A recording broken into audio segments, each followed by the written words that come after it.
تو میں کہتا ہوں کتنا خوش نصیب ہے وہ لوگ جس کی صبح کا آغاز سجدوں سے ہوتا ہے، اور کتنے بد نصیب ہیں وہ لوگ کہ صبح چڑیاں بھی رب کی تسبیح بولیں، حشرات الارض بھی اس کی تقدیس کے ترانے پڑھیں، میں نے کھبرے بلبل سب اس کی تقدیس کے گیت گائیں،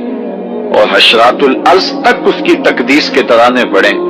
اور یہ اشرف المخلوقات ہونے کے باوجود نیند کے خراٹوں میں ہو، تو خوش نصیب وہ ہے کہ جس کو 5 گانا سجدوں کی توفیق نصیب ہو۔ قیامت کے دن اللہ تعالیٰ جل شانہ اپنے حضور بندوں کو سجدہ ریز ہونے کا حکم دے گا۔ آج کوئی سجدہ کرتا ہے یا نہیں کرتا تو اس دن نہیں چاہے گا کہ میں سجدہ نہ کروں، اس دن تو وہ جھکنا چاہے گا، لیکن بے نمازی کی کمر اکڑ جائے گی، آرزو رکھنے کے باوجود وہ سجدہ ریز نہیں ہو سکے گا۔ اور آپ جانتے ہیں قیامت کے دن جس صف میں نمرود، فرعون، حامان، قارون دشمنان خدا کھڑے ہوں گے، اس صف میں بے نمازی کو کھڑا کر اللہ، کوئی شخص یہ گوارا کرتا ہے جہاں اللہ اس کے رسول کے دشمن کھڑے ہوں میں بھی وہاں، اور اس صف پہ رحمتیں نہیں لعنتیں برس رہی ہوں، تو کیا بد نصیبی ہوگی ان لوگوں کے لیے جنہیں سجدوں کی توفیق نہیں۔ میں بار بار کہتا ہوں کہ جب اللہ کسی سے ناراض ہوتا ہے رزق نہیں چھینتا، آب و دانہ بد نہیں کرتا، چاند سورج کو اس کے آنگن میں روشنی ڈالنے سے روکتا نہیں، ہواؤں کو آکسیجن کو نہیں روکتا، جب اللہ کسی سے ناراض ہو جاتا ہے سجدے کی توفیق چھین لیتا،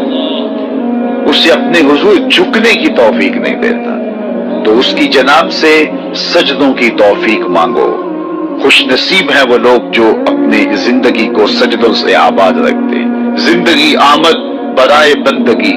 زندگی بے بندگی شرمندگی۔ جس زندگی کے اندر سجدہ ہی نہیں ہے، جھکنا ہی نہیں ہے،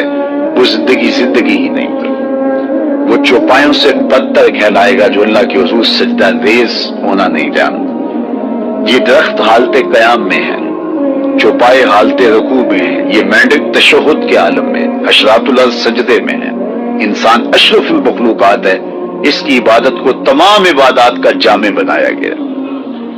اور جسے نہ سجدہ نصیب ہے نہ قیام اور رکوع اس کی حضور نصیب ہے تو پھر وہ چوپایوں سے بھی بدتر چلا جائے گا۔ امام غزالی بولے اللہ نے 3 طرح کی مخلوقیں پیدا کی ہیں، ایک مخلوق وہ ہے کہ جس میں فہم و شعور، عقل و ادراک نہیں رکھا گیا، صرف شہوات رکھی گئی، ایک مخلوق وہ ہے جس میں شہوات نہیں رکھی گئی، فہم و ادراک رکھا گیا،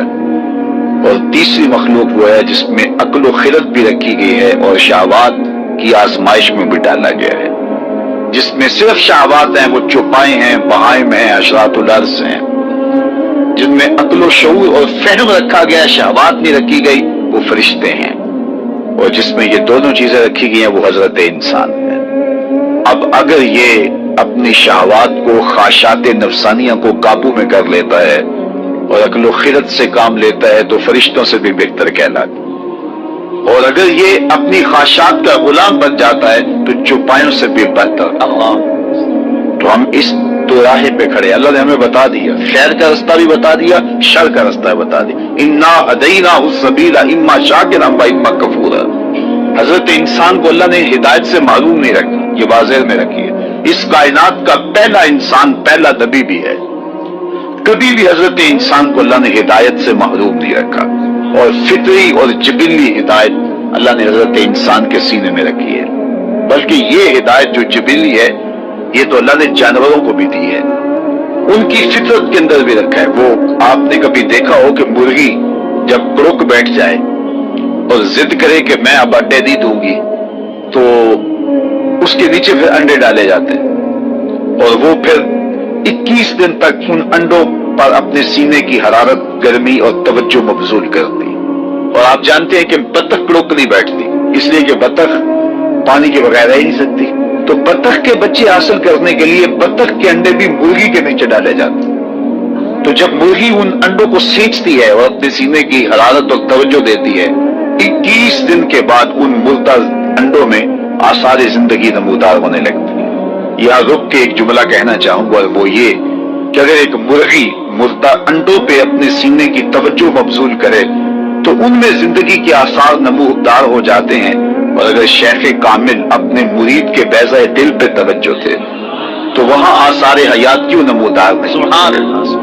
21 دن کے بعد جب انڈے ٹوٹے تو جو نتیجہ تھا وہ فطرت کے مطابق نکلا، بطخ کے انڈوں سے بطخ کے بچے اور مرغی کے انڈوں سے مرغی کے بچے۔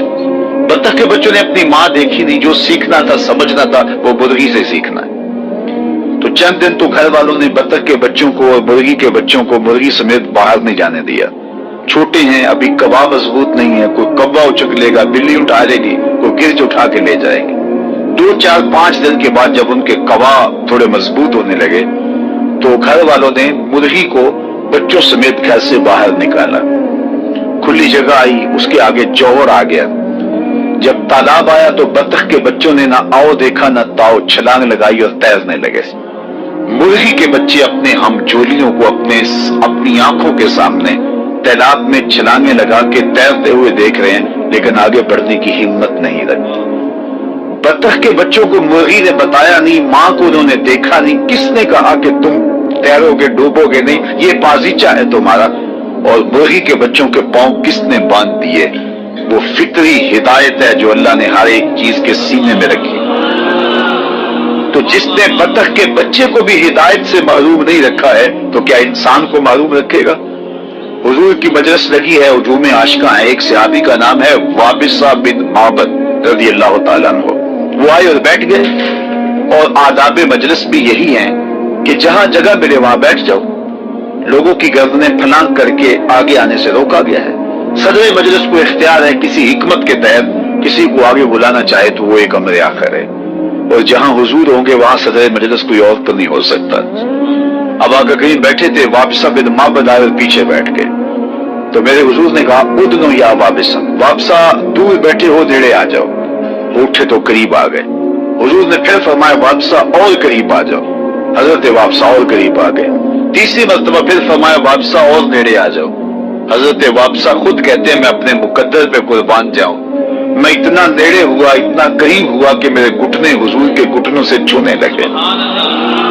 جب اتنا قریب آ گیا نا تو حضور نے مجھے پوچھا وابصہ کوئی سوال پوچھنے آئے ہو؟ میں نے کہا جی حضور میں سوال پوچھنے آیا ہوں۔ کہا وابصہ جو پوچھنے آئے ہو پوچھو گے یا بتاؤں کیا پوچھنے آئے ہو؟ لوگ تو ترازو گاڑ کے بیٹھ گئے نا۔ میں تو کہا کرتا ہوں ڈٹھے فرق قرآن دے پھول سارے، تیری شان جیا نہیں کوئی اور ڈٹھا، تیری شان دا کرے مقابلہ جیڑا انہوں عاشقاں اصلی چور ڈٹھا، کوئی نور آکھے کوئی بشر آکھے، پیدا رات دنے ایہو شور ڈٹھا، اللہ والیاں گل مکا دیتی تساں ہور ڈٹھا اساں ہور۔ تم نے حلیمہ کی بکریوں کے پیچھے پیچھے دیکھا ہے، سدرہ پر جبریل کے آگے آگے نہیں دیکھا۔